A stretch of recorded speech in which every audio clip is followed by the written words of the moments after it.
성찬의 의미를 잘 드러내라 라고 하는 제목으로 말씀을 함께 나누겠습니다. 하나님께서 올해 우리에게 좀 성찬의 의미를 좀 더 깊이 확인하라 라고 하는 것 같습니다. 이렇게 어떻게 계획한 것처럼 성찬식을 앞두고서 성찬 설교를 하게 되고 다음 주까지 성찬 설교를 해야 하는 상황이 있습니다. 그래서 하나님께서 우리에게 이번만큼은 성찬식을 좀 제대로 준비해서 제대로 해라 라고 하는 것 같은 그런 메시지가 담겨 있는 것 같습니다. 고린도 교회는 잘 모이는 교회였다라고 말씀드렸어요. 그런데 그 모이는 것이 유익되었느냐? 꼭 그렇지 않다. 유익되지 않고 오히려 그 모임이 해로운 것이 되었다. 이렇게 이야기를 하고요. 또 두 번째 뭐냐면 성찬식이 굉장히 은혜로 주어지고 있는 것이잖아요. 은혜의 수단인 것처럼. 그런데 그 은혜의 수단인 성찬식을 하고 있는 그들의 모습 속에서는 전혀 성찬을 하고 있는 것 같은 은혜롭지 않은 그런 모습들이 그들에게 있었다. 그러니까 무엇을 하느냐? 우리가 예배를 드리고 있다. 여러분, 예배를 하고 있는 것이 중요한 것이 아니고 그 예배 속에 하나님의 영광이 드러나고 있느냐라는 것입니다. 우리 성도들이 하나님께 예배하면서 딴청 부리지 않고 하나님께 집중하면서 온전함으로 예배하고 있느냐, 이게 중요한 것이지 이 자리에 와 있느냐, 이게 중요한 것이 아닙니다. 여러분, 그러니까 성찬도 마찬가지입니다. 성찬을 하려고 하는 그들 속에서 보게 되면 그들은 그 핵심을 놓치고 있어요. 강조점을 놓치고 있단 말이죠. 하고 있다라고 하는 것만 이야기하고 있을 뿐이지 실질적으로 그것에 대한 의미가 잘 드러나고 있지 않고 있다는 말씀입니다. 여러분, 그렇습니다. 그들은 가난한 자들을 부끄럽게 하며 자기가 가져온 음식을 먹으면서 자기 배만 불리고 자기 배만 부르다고 배를 두들기면서 다른 사람의 배고픔에 대해서는 전혀 관심이 없는 사람들이었어요. 그러고 나서 성찬을 하고 있으니 그 성찬이 무슨 의미가 있겠습니까? 이제 오늘 우리가 성찬에 대한 의미들을 나누면서 우리가 그 의미를 잘 드러냅시다, 이렇게 이야기하게 될 것인데, 과연 그러면 사도 바울이 어떠한 의미에서 지금 이 말을 하고 있는지에 대해서 다시 한번 우리는 좀 더 확인해 볼 필요성이 있습니다. 자, 그러면서 이 바울은 성찬식의 문제를 지적하면서 다음과 같은 말로 시작을 하고 있습니다. 23절 다 같이 읽어봅니다. 내가 너희에게 전한 것은 주께 받은 것이니 주 예수께서 잡히시던 밤에 떡을 가지사, 주께서 6월절에 행하셨던 성만찬, 그러면서 이 떡을 떼고 잔을 나누면서 6월절 음식을 먹고 나누면서 그 6월절보다 한 걸음 더 나아간 것으로서 이 성찬을 말씀하고 있다는 거예요. 그러면서 그때에 예수님께서 하셨던 그 방식, 그리고 예수님께서 의미를 주었던 그 의미를 너희들이 지금 다시 한번 새겨야 한다 라고 하는 점으로 시작을 하고 있는 것입니다. 그래서 바울은 성찬식을 통해서 무엇을 드러내려고 하고 있는가 라고 하는 것을 우리가 한번 살펴보도록 하겠습니다. 첫 번째는 주의 죽으심입니다. 주의 죽으심. 성찬식의 내용은 주의 죽으심을 그가 오실 때까지 전하는 것이라 이랬습니다. 우리가 성찬식을 할 때 보면 어떤 교회는 금잔에다 하기도 하고 어떤 교회는 플라스틱 잔에다 하기도 하죠. 여러분, 어떤 잔이 더 은혜스럽습니까? 금잔이냐 아니면 플라스틱 잔이냐? 누가 보면 그러죠. 금잔이 더 은혜스럽죠. 뭐 이렇게 얘기할 수 있는데, 금잔이든 플라스틱 잔이든 상관이 없습니다. 그렇죠? 그리고 그것을 흘렸는가 흘리지 않았는가, 이거 중요하지 않습니다. 포도주가 맛있는가 맛없는가, 항상 성찬식이 끝나고 나면 품평회가 열립니다. 이번에 포도주 맛이 왜 이렇죠? 여러분, 그 맛도 중요하지 않습니다. 예? 여러분에게 포도주라고 하면서 써니텐을 나눠주더라 하더라도, 써니텐 잘 모르나? 포도주스를 나눠주더라도 여러분, 그것이 문제가 되지 않습니다. 그러니까 무엇을 하느냐가 문제가 아니라 더 중요한 것은 뭐냐면 이 성찬식의 내용입니다. 주의 죽으심이 과연 이 성찬식을 행하면서 주의 죽으심이 잘 드러나고 있느냐라고 하는 게 중요한 이야기죠. 그러나 예수님께서는 이 그 오병이어의 기적을 나타내시면서 그 생명의 떡이다, 생명의 떡이다 이 말씀을 하시면서 이 요한복음 6장에 내 살을 먹고 내 피를 마시는 자는 영생을 가졌고 이랬습니다.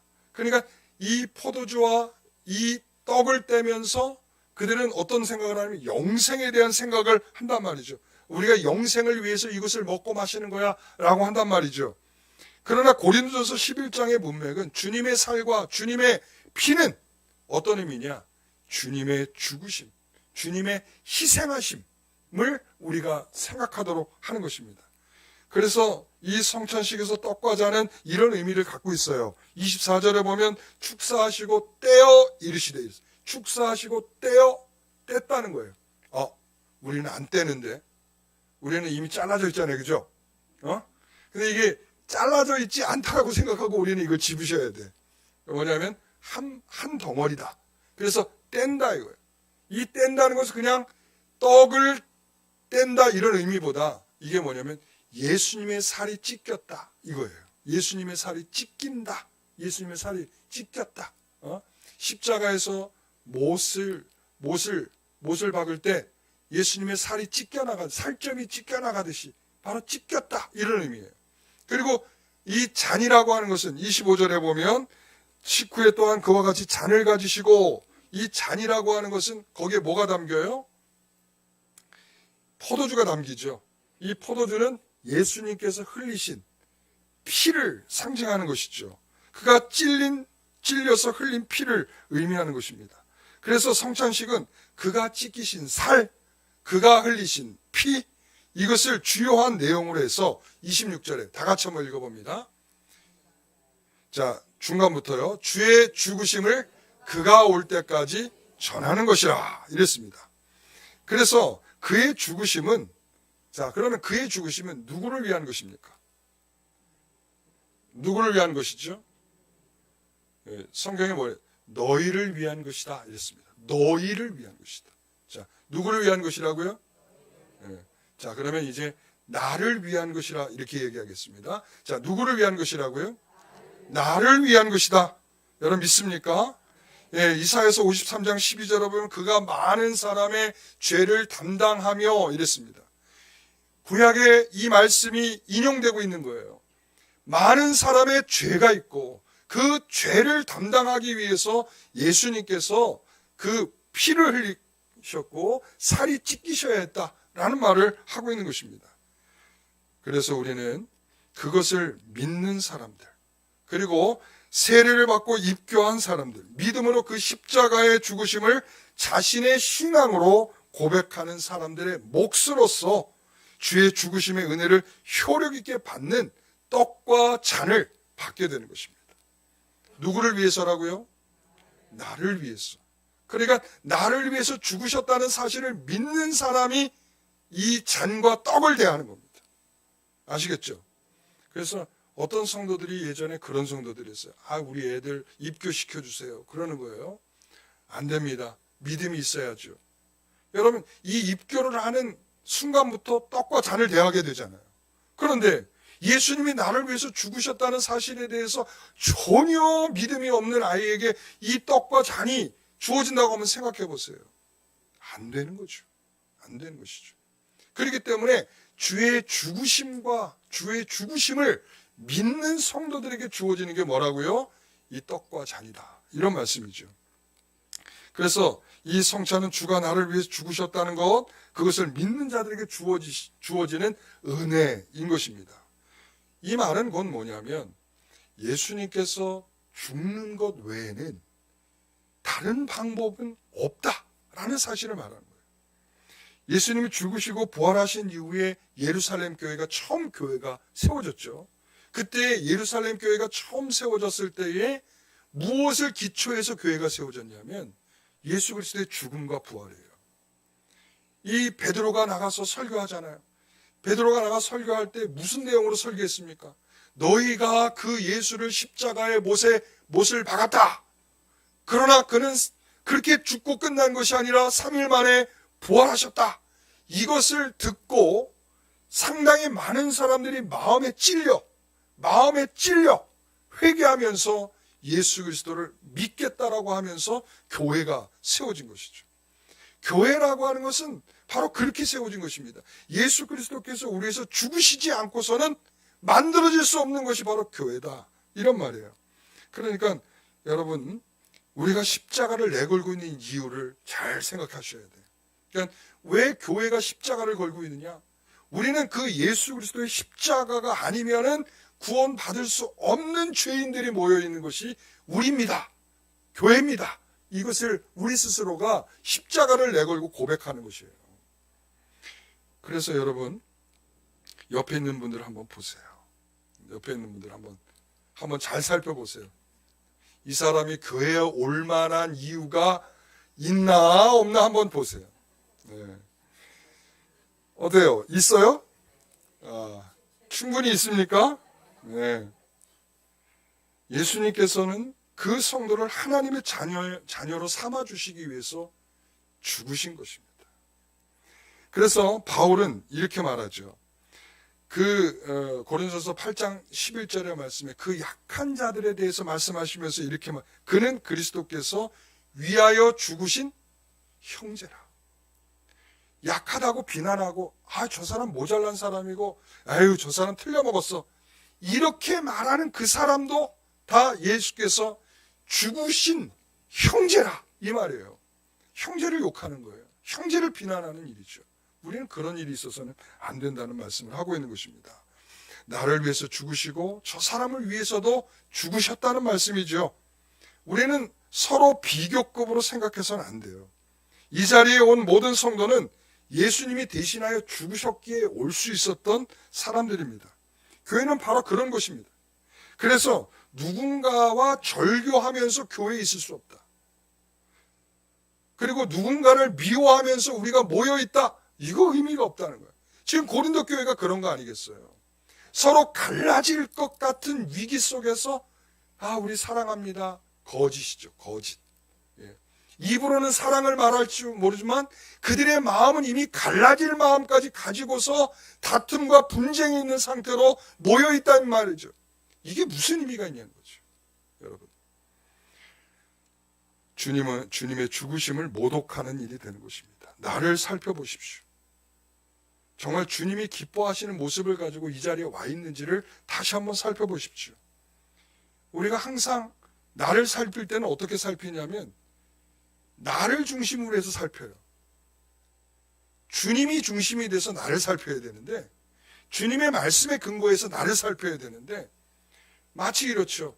내가 하면 로맨스고 다른 사람이 하면 불륜이다. 우린 그런 관점으로 항상 나를 살펴. 다른 사람에 대해서는 저 불륜 이렇게 말하지만 나한테는 어떻게? 로맨스. 그러니까 이런 관점으로 우리가 나를 살피고 있기 때문에 나에 대해서는 되게 관대해요. 그러나 다른 사람에 대해서는 관대하지가 않아. 여러분, 이것은 주의 죽으심으로 모여진 성도들이 가지고 있을 태도가 아니란 말이죠. 여러분, 코로나 이후에 많은 업종들이 어려움을 겪고 있죠.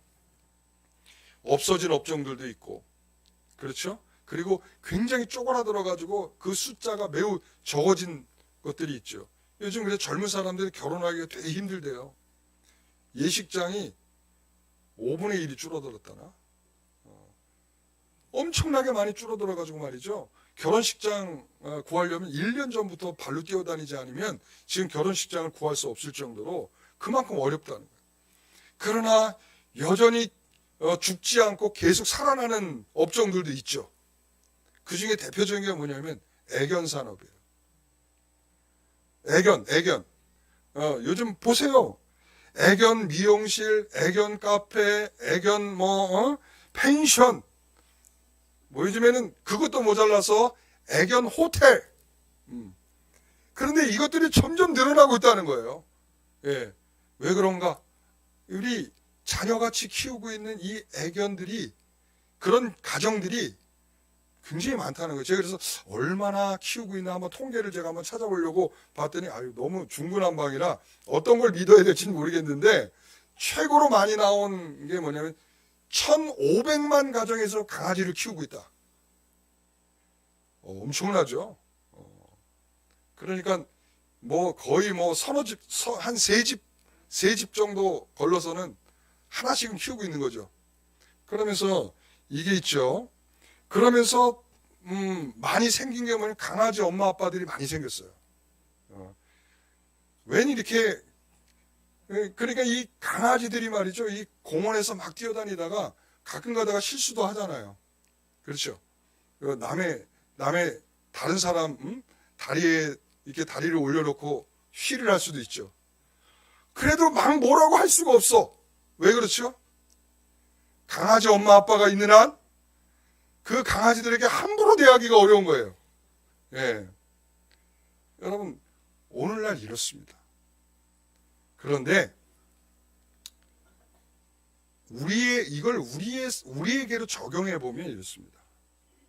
우리 하나님께서 우리의 아버지가 되어 주시는 한 우리는 서로에게 너는 왜 이렇게 못났니? 너는 이렇게 잘났니? 할 수가 없다는 거예요. 우리는 다 하나님께서 우리의 아버지가 되어주시고 우리를 위해서 예수께서 죽어주셨다라고 하는 그 의미가 있는 한 우리에게서 누구도 여기에서 절대평가, 절하평가 될 수 없다라고 하는 것을 우리는 기억하셔야 됩니다. 그것이 성도입니다. 아무리 잘났어도 주님이 죽었어야 했고 아무리 못났어도 그를 위해서 주님이 죽어야만 한 것입니다. 성찬식은 바로 그런 주의 죽으심이 더 분명하게 드러나야 은혜가 있는 것입니다. 나를 위해서 죽으신 주님에 대한 이해가 더 풍성해지는 시간이 되는 것입니다. 두 번째는 하나입니다. 하나. 둘도 아니고 하나. 성찬은 예수님과 연합하여 한 몸이라는 것을 확인하는 것이죠. 24절에 보면 이것을 행하여 나를 뭐하라? 기념하라. 25절 이것을 행하여 마실 때마다 나를 뭐하라? 기념하라 이랬습니다. 우리가 주님의 죽으심을 기념할 때 기억에 떠올리는 거죠. 기념이라는 것은 기억한다는 거예요. 그래서 우리가 주님의 죽으심을 기억하십시오. 기념하십시오. 이랬을 때 우리는 뭘 생각을 합니까? 눈을 감고 예수님께서 십자가에서 죽으신 그 모습을 형상으로 막 이렇게 떠올려 보죠. 여러분 지금 그렇게 기념하라는 게 아닙니다. 우리는 그리스도와 함께 죽었고 그리스도와 함께 살았다라고 하는 의미가 세례죠. 그분과 우리가 한 몸이 된 거야. 그러니까 우리 세례를 받는 사람들은 그리스도와 함께 죽었고 그리스도와 함께 살게 된, 그리스도와 함께 죄와 함께 십자가에 못을 박았고 그리고 우리는 그리스도의 부활과 함께 다시 살아난 그런 사람들이 우리가 아니겠습니까? 그렇죠? 그러니까 이제 우리는 그의 죽으심과 함께 죽은 자가 되어 새로운 몸 그리고 새로운 피를 공급받은 사랑을 가진 자가 되었다는 의미입니다. 그래서 고린도 교회에서는 주님의 죽으심을 기념하고 있지 않다. 하나라는 의식이 약하다라고 하는 건 뭐냐면 자신이 가지고 온 이 음식만 배불리 먹으면서 서로 한 몸이라고 생각할 수 있겠습니까? 없죠. 형식적으로 떡과 잔을 대하면서 이 떡과 잔은 한 몸을 상징하는 거거든요. 그래서 원래 떡은 한 덩어리여야 해요. 제가 몇 차례 말씀드리잖아요. 이 떡은 한 덩어리여야 하고 잔은 한 잔이어야 되는 거예요. 한 잔. 근데 이게 쉽지가 않죠. 왜 그렇습니까? 이렇죠. 이걸 한 덩어리를 놔놓으면 어떤 사람이 왕창 떼는 거야. 나 아침 안 먹고 왔어. 그러면서 왕창 떼어버리는 거야. 그러면 다음 사람이 먹을 게 없잖아요. 그래서 우리가 공평하게 조각을 내드린 거예요. 공평하게. 아시겠죠? 네. 배고픈 사람이나 배부른 사람이나 이걸 밥으로서 느끼고 먹지 않도록. 그러면서 이것을 한 몸이다 라고 하는 것을 상징하면서 거기서 우리가 떼는 거예요. 자, 그런데 그들이 그렇게 한 덩어리를 떼면서 어떤 생각을 하냐면 그 사랑의 마음이 없는 거야. 그리고 서로에 대한 그런 품으려고 하는 마음, 그 서로의 모자람을 채워주려고 하는 마음, 이런 거 없이 그냥 우리는 한 몸이야. 이렇게 떼는 거죠. 여러분, 이런 것에는 이 참된 즐거움과 사랑이 식은 가운데 그 예식은 죽은 예식일 뿐입니다. 내 마음이 살벌하고 내 마음이 여전히 이기적이고 하나의 길을 거부하는 그런 마음에서의 성찬은 어떤 은혜도 그에게 주어지지 않고 있다는 것을 의미하는 것입니다.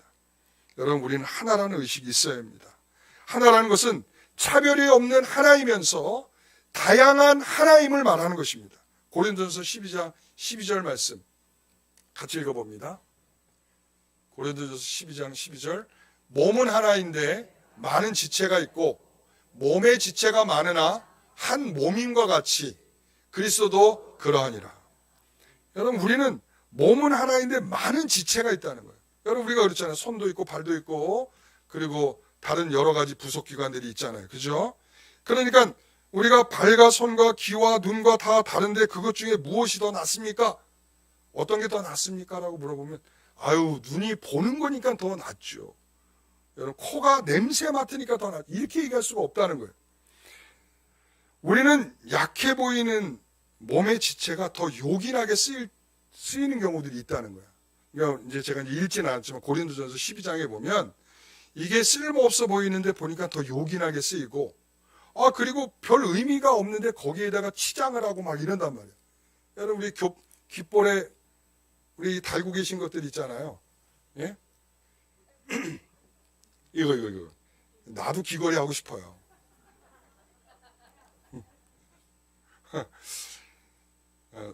누가 그러더래요. 예, 내가 두통이 하도 이제 심하니까, 그거 귀 뚫면은 괜찮아요. 뭐 이러더라고요. 그래서, 여러분, 이 귀는 이거 아무 의미 없어요. 근데 여기다 아름답게 막 치장하고 걸잖아요. 그죠? 이런 것과 비슷한 거. 지금 그렇게 말씀을 하고 있는 거예요. 그러니까 우리 아름다운 지체는 하나님이 몸을 고르게 하며 부족한 지체에게 귀중함을 더해서 몸 가운데 분쟁이 없고 오직 여러 지체가 서로 같이 돌보는 의미를 갖는단 말이에요. 그러니까 왼손이 예를 들어서 깁스를 했어요. 그러면 이거 쓸모없는 팔이니까 잘라버리자. 이러면 안 된다는 거죠. 어떻게 해야 돼요? 이 왼손을 보호해주기 위해서 오른손이 더 많은 일들을 해줘야 되는 거야. 그렇죠? 드는 것도 혼자 들어줘야 되고, 그리고 밥 먹는 것도 양손은 안 쓰죠. 밥 먹고 한 손만 쓰니까. 그러니까 뭘 들더라도 한 손만 써야 되고 그러는 거죠. 그러니까 왼손을 그때 오른손은 왼손을 위해 주는 역할을 해줘야 돼. 그게 바로 그런 거예요. 서로 같이 돌보도록 하기 위해서 여러 지체가 누가 더 낫고 누가 더 모자라다 이런 것이 아니라 서로가 더 보완적이고 서로 위해주고 서로 돌봐주고 하는 측면에서 한 몸이다라는 거예요. 우리가 떡을 떼면서 우리가 한 포도주를 마시면서 우리는 그러한 개념이 더 분명해져야 될 줄 믿습니다.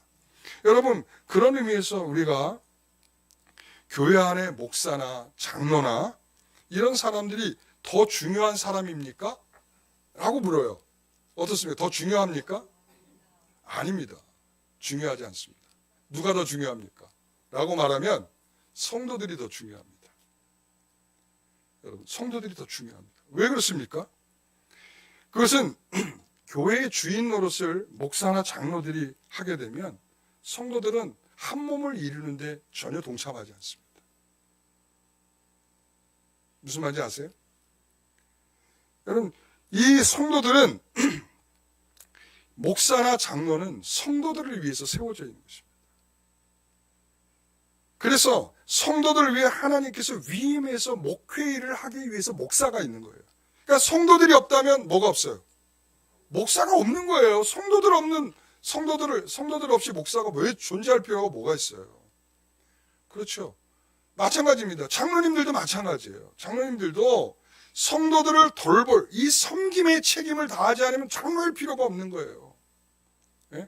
행정적인 장로, 지금 한국교회가 가장 지금 힘겨운 점 중에 하나가 뭐냐면 장로님들이 너무 행정적이야. 당회만 하면서 당회 안에서만 이 장로 노릇을 하려고 그래. 실질적인 건 뭐냐면 좀 더 섬김의 자리에 가서, 예를 들어서 성도들이 교회에 오지 않는다. 교회 출석을 안 하고 있다. 그러면 그 성도들에게 연락도 하고 찾아가기도 하고 그들의 혹시 뭐 무슨 문제가 없는지를 좀 살펴보기도 하고 이런 역할들의 가장 중심에 누가 있어야 되느냐? 장로님들이 있어야 되는 거예요. 이거 안 하려면 장로님들 하지 마셔야 돼요. 예. 제가 너무 과격했나요? 섬김의 목적으로 세워진 게 장로다라는 거예요. 그러니까 행세하려고 세워져 있는 게 아니다 이거죠. 그래서 우리 모두는 주님의 몸을 이루는 하나라는 사실을 이 성찬식을 하면서 기억해야 합니다. 나는 높고 너는 낮다는 개념을 버리셔야 합니다. 그리고 하나 되기 위해서 누군가는 은밀하게 일을 하는 사람들이 있어요. 그런 사람들이 있기 때문에 이 하나가 유지되는 거예요. 그런데 정말 버려야 될 생각 중에 하나는 뭐냐면 이런 거죠. 나 하나쯤이야. 한 몸을 이루는데 가장 방해되는 요소 중에 하나가 뭐냐? 나 하나쯤이야.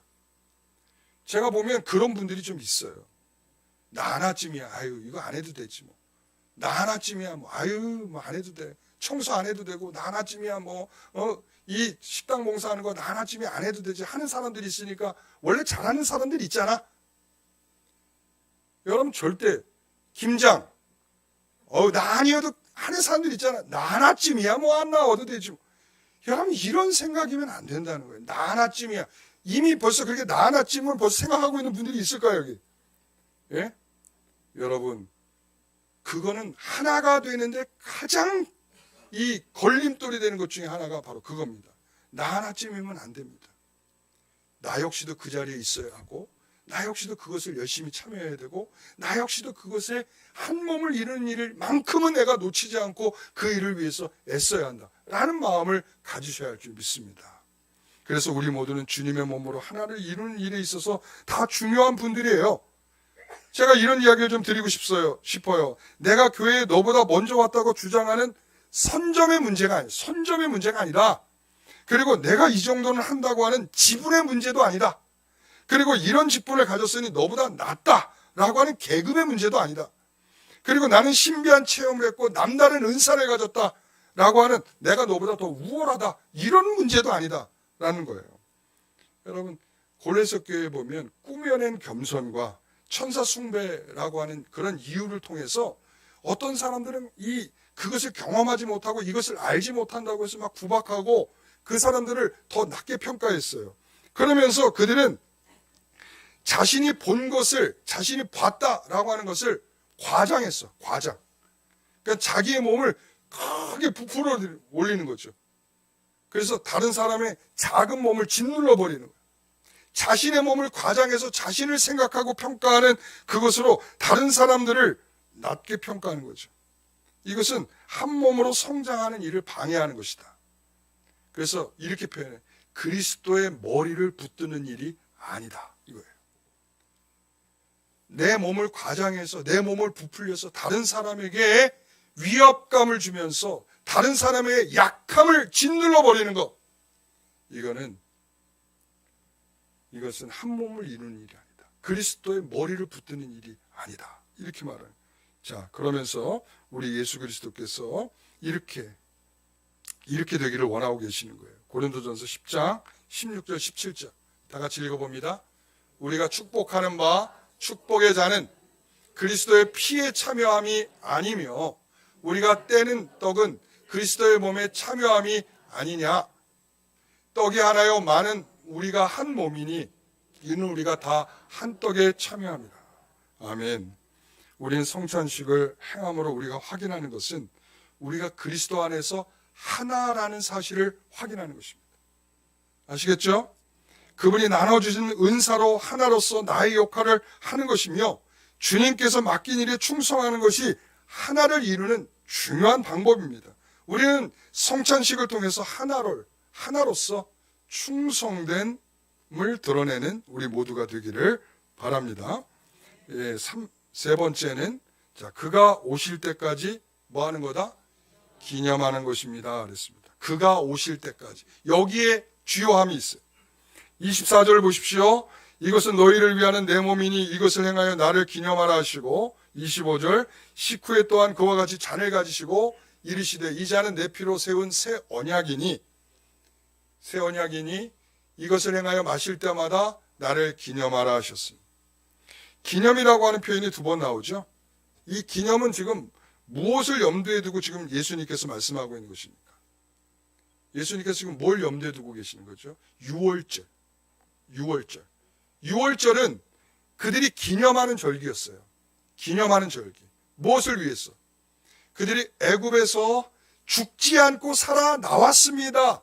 하나님의 은혜입니다. 라고 하는 사실을 기념하는 거예요.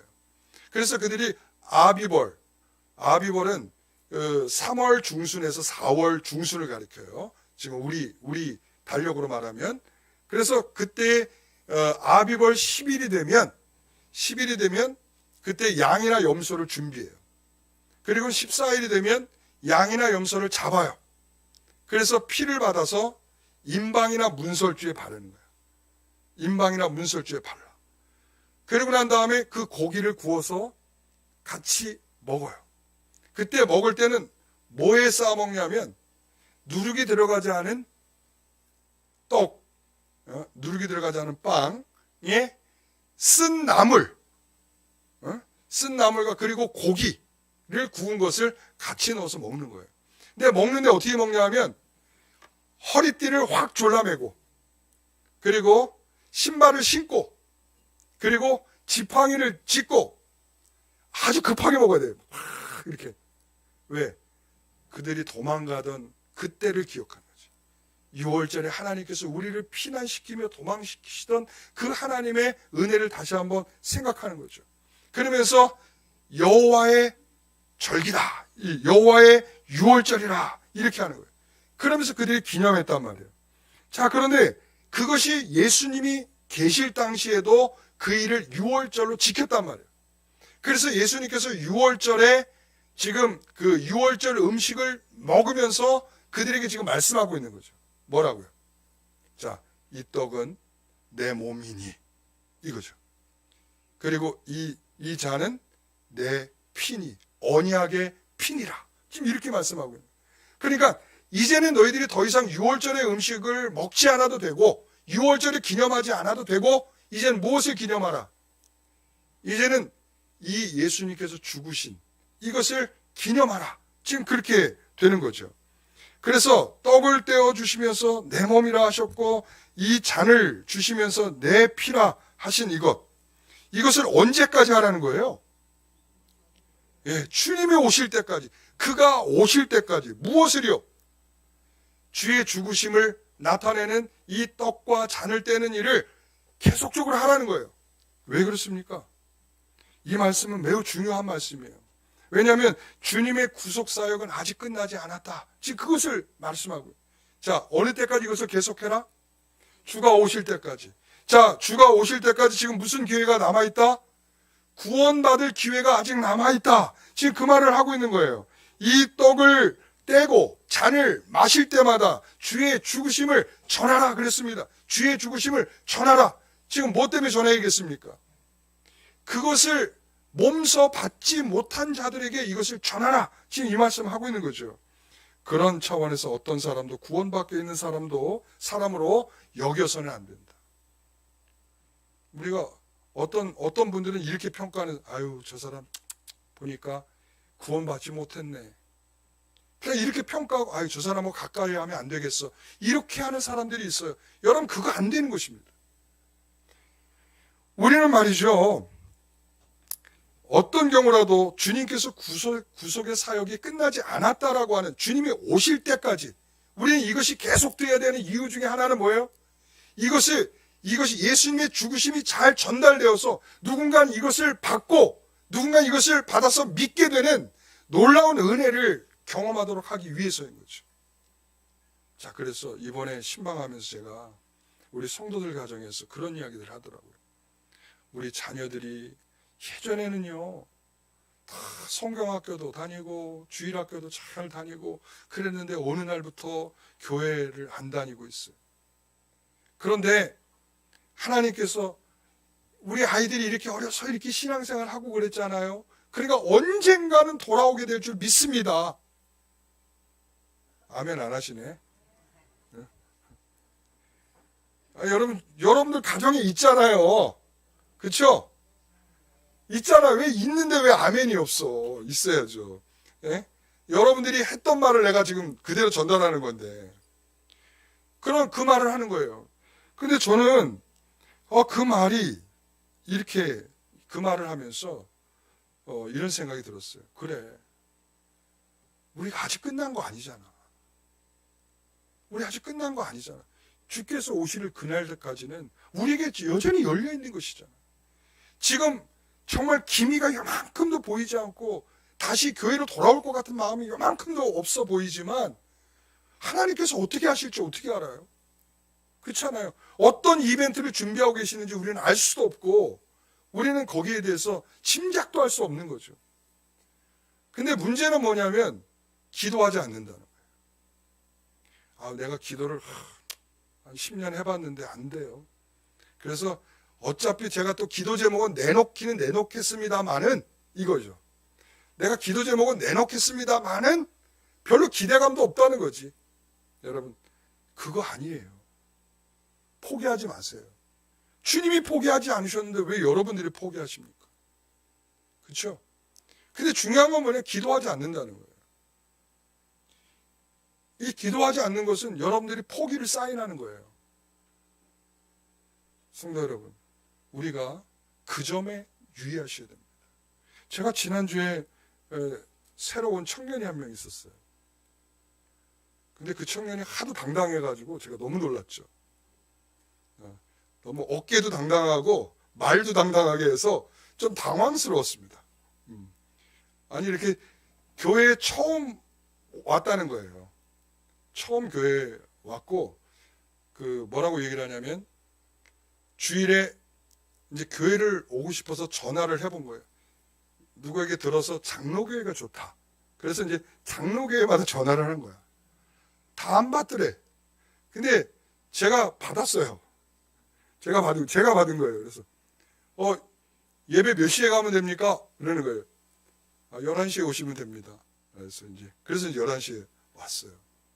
그리고 나서 이야기를 들어보니까 저는 교회에 처음 왔고요. 그리고 요즘에 그냥 성경책을 읽고 있다는 거야. 성경책을 읽고 있습니다. 놀랍죠? 불신자인데. 여러분, 이 성경책 안 읽고 있는 신자들 지금 엄청 반성해야 돼. 지금.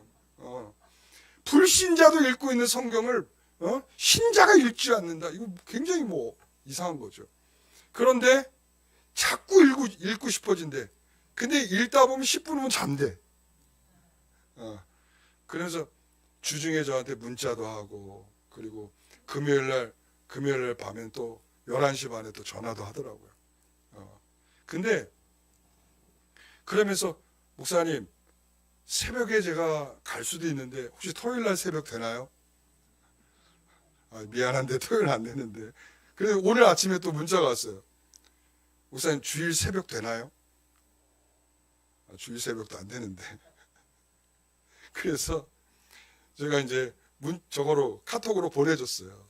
우리 새벽 큐티하는 말씀을 해서 감사합니다. 제가 출근하면서 듣겠습니다. 출근해야 되는 상황이라서 9시 반까지 출근해야 되는 상황이라서 그렇다고 하더라고요.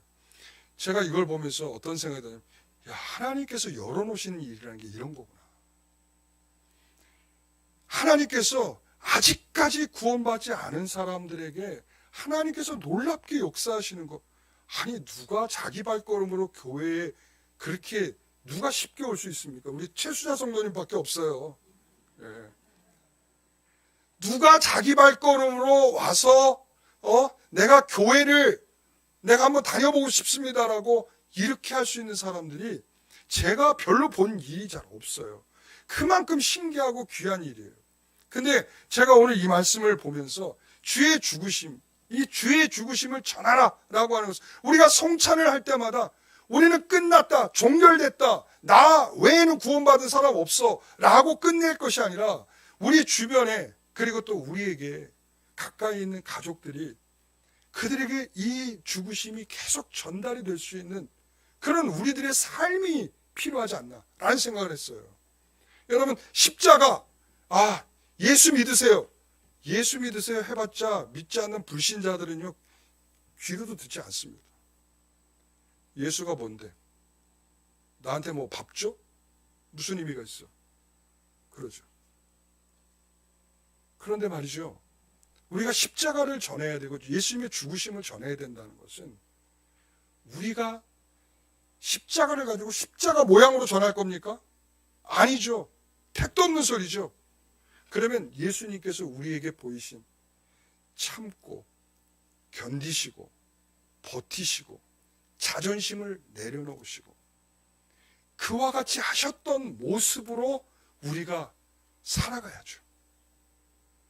그래야 누군가가 예수의 설득이 될 거 아니겠습니까? 누군가가 그래야 십자가를, 아, 그래, 십자가가 저런 거지 라고 설득이 되지 않겠습니까?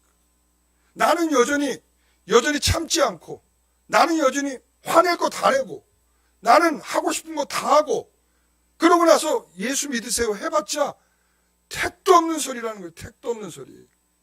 우리가 그래서 이 성찬을 하면서 우리의 마음속에 그런 결심들이 있어야 돼.